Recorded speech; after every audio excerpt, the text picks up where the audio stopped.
มีเงินเนาะได้เงินนี่ก็เอาคันว่าถอยบ่ถือเลยค่อยเอา บ่ตู้ เงินยังข่อยก็บ่เลือกนะข่อยน่ะเอาบ่ถอยบ่ข่อยสิเว้าให้ถอยนี่ เด็ดบัดนี้ บ่เก่งก็ได้ ก็น้อย เอาแล้ว โตอย่าพอลุงน้องแล้วบัดนี้ ตู้ให้แสน ถอยข่อยให้แสนนึงกันถอยถือนั่นคันถอยบ่ถือข่อยเอาอันนี้เอาบ่ฮะฮาดบ่แล้วเพิ่นว่าฉันจะเว้า เงินใส่บ่เป็น เว้าข่อยสิถอยเอา จักความช่วยจักสิช่วย แม่นเห็นบ่น่ะ จักคำถาม เว้าหักความน่ะความเพ้อหักคันว่ามันถอยถึงแล้วมันบ่แม่นความเพ้อนั่น โอ้ คันเว้าน่ะว่าเพ้อ โอ้ ข่อยสิเว้าให้เจ้าพังเด้อ ค่อยช่วยถือโทษในคำพูด โอ้ ถือเป็นบ่นี่เอาบักชกฮูกกกขนไม่หยังเจ้าอ่ะ บ่ยังก็บ่ใหญ่ บักชกฮูกกกขน บักสงก บักชกฮูกกกขนไม่หยังเจ้าอ่ะ ก็คนอ๋อตู้ เอาแม่ เว้านะ เอาบ่แม่นความเพ้อเด้นี่นะความถอยบักชกฮูกกกขนไม่หยังเจ้าอ่ะเอา เลยฉันมาเลย ถอยแม่กูใจแสนนึงเจ้าถอย เอา ถึง เลยฉันมาเลย คันว่าเจ้าถอยบ่ถึงเลยค่อยสิเอาดอนเดียวนี่ดอนนึงเอาเด้อข่อย โอ้ตัวบักสงกก็คนจังนี้บัดนี้ยังบ่ เอาแม่ถอยแม่มันหยังเจ้าอ่ะเห็นบ่ค่าเด้นี่ ไม่แม่เพิ่นก็จะตอบพระเจ้าน่ะ ฮะเอาบักจุงกกขนอันนี้ก็ชี้ข้าคือกัน นั่นเจ้าเด้อ นั่นเห็นบ่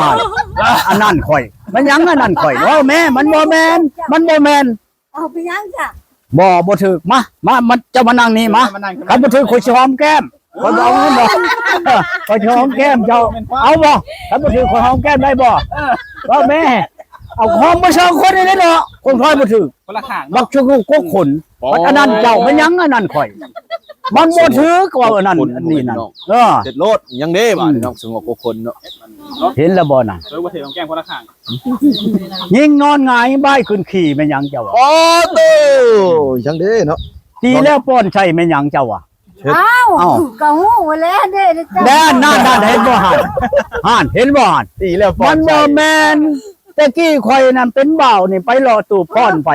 ไปตามตูบนี่แล้วไปฮ้อนแล้วข่อยก็มีขันดอกไม้นะละเจ้าอยากช่วงอยากเชียงอยากถวายบ่ เจ้าอยากเบิ่งบ่12ราศีเจ้าเกิดวันหยังแล้วว่าเกิดวันนั้นวันนี้เนาะเฮาก็ถวายเจ้าเป็นจังซั่นเฮาก็บอกเขา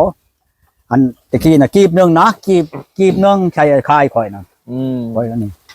แล้วหลังเทื่อเขาก็เจ้าสิถวายบ่ข่อยว่าคันว่าเจ้าถวายถือข่อยให้10กีบเงินตะกี้10กีบเนาะจำเช่นนึงเดี๋ยวนี้แหละไก่ขานึง10กีบเทิงเข้าพร้อมตะกี้นั่นบาทนี่แหละถวายบ่ถือข่อยเอากีบนึงนำเจ้าเขาก็ให้เงินบ่ได้เว้าแล้วจนเต็มกระชานั่นแหละมันรอดตูบเด้อ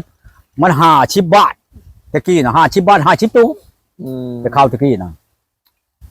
แล้วเจ้าชื่อว่าความเพ้อคือเอาเจ้าชันทางนี้นี่แหละบักชุงกขน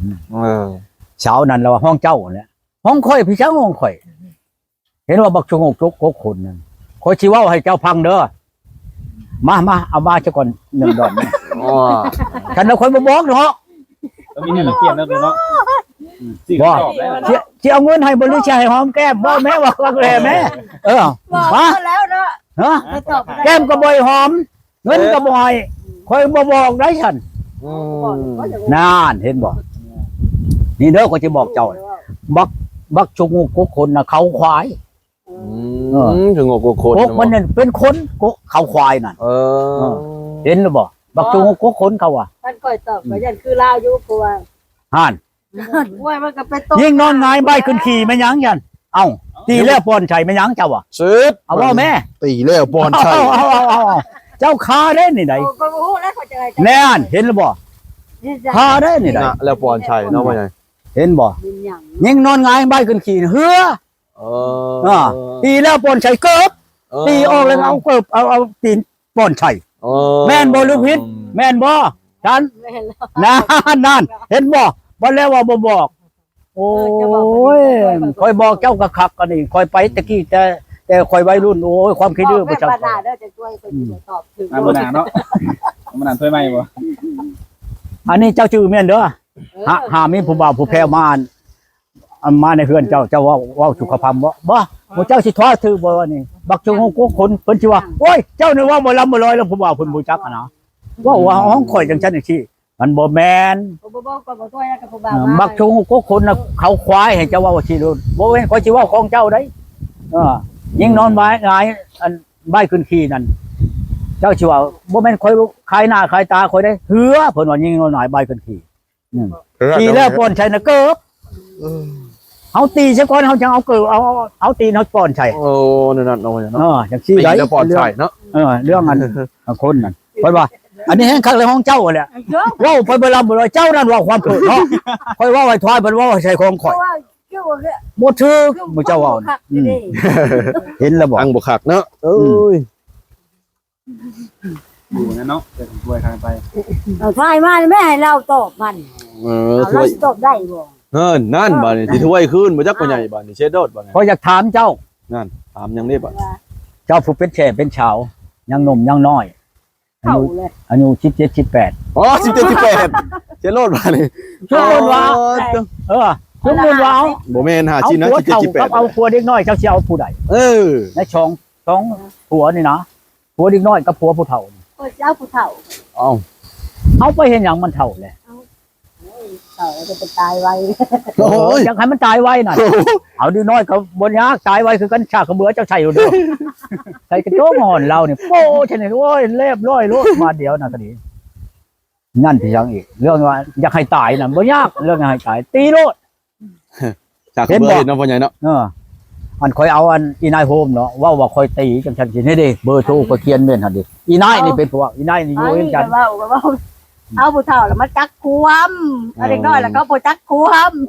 นั่นเนาะ ก็บ่เป็นเขาว่าจะว่าเจ้าตายไว ย่านวาน บ่เอาเด็กน้อยบ่จักความ ย้อนว่าคือเขาเว้านั่นเอาอันเลี้ยงเชิงเท่าใครง่ายได้กินข้าว มันมีค่าผู้เฒ่าหั่นเด็กน้อย อันเลี้ยงอัน กว่า เลี้ยงผัวเท่านี่ก็ขายหน้าได้กินข้าวคือกันได้เนาะกันเขาไม่ให้ไม่นา ผู้เฒ่านั่น กัน เนาะ เนาะ ผู้เฒ่าเขาว่าเอาผู้หนุ่มบ่เขาจะเอาสักไปกระเฒ่าไปพุ่น เอาซักมากระเท่าเนาะเล็กเลย ผู้หนุ่มก็ชักได้คือกันได้ รักก็บ่เอาเขาบ่จะได้ไปได้ผู้เฒ่า น่ะ บ่ได้นั้นเนาะ